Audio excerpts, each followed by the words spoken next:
బాబు అవన్నీ బంగారం నగలేనంటారా? ఉట్టి బంగారమా? మేలిమి ప్యూర్రా. అందులో రాళ్ళు, వజ్రాలు, వైడూర్యాలు. అమ్మమ్మమ్మ చూస్తుంటే కళ్ళు తిరిగిపోయినాయి అనుకో. ఏ పాటి ఉంటుంది అట్టిలవా? వాటి వాల్యూ కట్టే మగోడు కూడా ఉన్నాడేంటి? అబ్బో అబ్బో అబ్బో, అసలు వాటిని తలుచుకుంటుంటే నిద్రట్టడం లేదు. No food, no water, no sleep. పిచ్చెత్తిపోతుంది అనుకో. చూస్తా చూస్తా వాటిని వదిలేయాలంటే మనసు ఒప్పకుండా ఉంది. ఎన్ని మాయ మాటలు చెప్పినాడు. పెట్టి వదిలితేనా రాత్రిపూట తల కింద పెట్టుకు మరి నిద్రపోతున్నాడు. ఇంకో 4 రోజులు టైం ఇచ్చినా బాగుండు. రేపో మాపో పోతామంటున్నారు. పోనీ రామశాస్త్రిని పిలిపిస్తే? మద్దరా, అమ్మో నాకు ధైర్యం సాలడం లేదురా. ఆ సత్తిగాడి కేసే ఫైల్ ఇంకా క్లోజ్ అవ్వలేదు. మళ్ళీ ఈలోగా ఇంకో మాటరా. లేదురా, ఈ సమస్యని శాంతియుతంగానే పరిష్కారం చేద్దాం.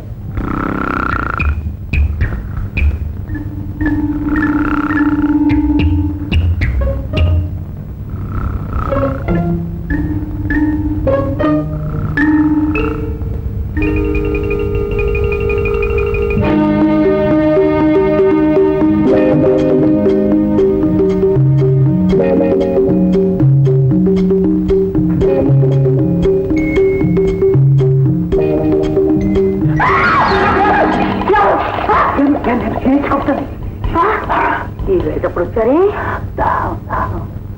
ఇస్తామండి. అక్కడ కూర్చో, తీరిపోయింది. సరదాగా ఊసులు ఆడుకుందామని. అవును, పేరేంటి? సుబ్బమ్మ. సరే గాని ఆయన ఏం చేస్తున్నారు? ఎవరు? ఆయన.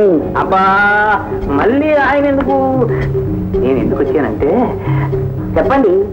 చల్లకొచ్చి ముందు కాస్తారి. చల్లలేదు ముంతాలేదు, డైరెక్ట్ గా అడిగేద్దామని వచ్చాను. అడగండి. నువ్వేమనుకో కదా. ఏమిటి నాన్నగా? అదే ఏం లేదు, ఆ ఆవకాయ గోంగూర నువ్వు చేసావా లేక ఆ అమ్మాయి చేసిందా తెలుసుకుందామని వచ్చా. నేనే చేశాను. నీ చెయ్యి పడకపోతే దానికి ఆ రుచి ఎలాగొచ్చింది? అయితే ఏమిటంటే అప్పుడు? అదే ఏమి లేదు, తెలుసుకుందామని వచ్చావు. తెలుసుకున్నాను, అనుమానం తీరిపోయింది. నువ్వేమో అనుకోనంతే. ఇంకో సంగతి అడుగుదామని. అవుదో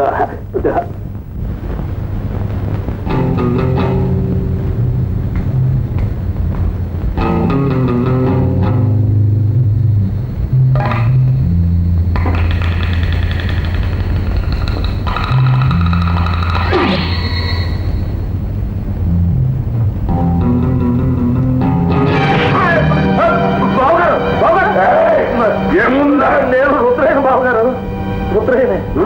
నగా నట్రా ఇక్కడ పెట్టుకునే తలుపులు తీసు పడుకున్నారని చెప్పేసేసి నేను తలుపులు తెరిచి పడుకుంటున్నా. అవును, చూడండి. మా చిత్రగుప్తుడు ఎక్కడ? ఏమో. చిత్రగుప్త, చిత్రగుప్త, చిత్రగుప్త, తలుపు తెరిచి ఎత్తడికి వెళితివి. మాట్లాడలేమి? చెప్పును. నేను మధ్యాహ్నం తిన్న ఉలవచారు, గోంగూర, ఆవకాయ వేడి చేసి మంచం మీద నిలవలేక అటు ఆరు బయటికి గాలికి ఇదే. సరే, ఇక నేను తలుపు తాళం వేసి పండుకున్నాను. చెప్తాను, మీరు వెళ్ళు. వస్తాను బావగారు. పెట్టి మాత్రం జాగ్రత్త. సమాటులనే వెళ్తాను.